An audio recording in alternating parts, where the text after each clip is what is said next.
Well, we are less than a week away from the primary election here in West Michigan, and today we're continuing our coverage on a range of different topics that these four gubernatorial candidates will have to tackle if elected come November. So today's topic is tariffs. Trade wars have really become commonplace in Trump's second term in the White House. The White House recently announcing yet another threat of 50% tariffs against our neighbors to the north, focused on cars, alcohol, and dairy. This all comes even after the Supreme Court ruled in February against the president's ability to impose sweeping tariffs without congressional approval. Trump says those tariffs will reduce the trade deficit, boost U.S. manufacturing, and has also used tariffs as political leverage. At the same time, we've heard from Michigan automakers, furniture manufacturers, and farmers who say those tariffs hurt their bottom line. I sat down with GOP candidates Perry Johnson and John James to learn how they would handle the pressure from the president as well as the needs of their constituents. Take a look.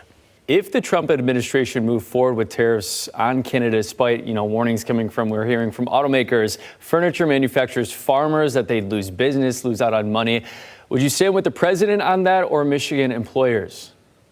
I'll always work with both Michigan employers and the president. That's a false dilemma.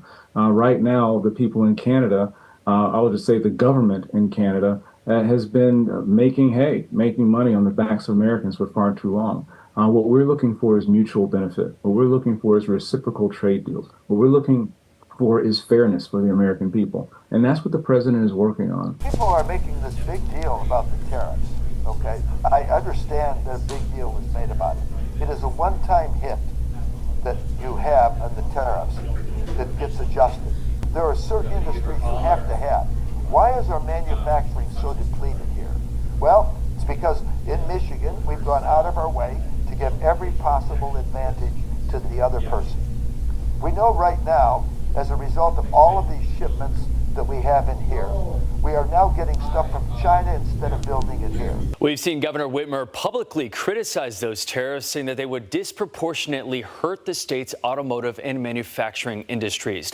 I asked both Democratic candidates on how they would approach those tariff policies differently from Governor Whitmer. It's very clear we need a governor who will, of course, work with anyone to drive down costs and grow our economy, but also being willing to speak the truth and stand up to anyone who gets in the way of those goals. I've done that as Secretary of State, and I'm ready to do that as governor. What I can also do as governor is negotiate subnational agreements with Canada and elsewhere to cut through some of the chaos of these tariffs that have hurt our economy, and be prepared to find our own ways, particularly working with other governors as well, to have subnational agreements that will protect our economy in the midst of these chaotic federal decisions. Chris Swanson had this to say in a statement, saying in part, quote, Michigan's economy is much more than just the stock market and big business. It's costs of living from the cradle to the grave. As governor, my mission is to lower costs for residents and small businesses.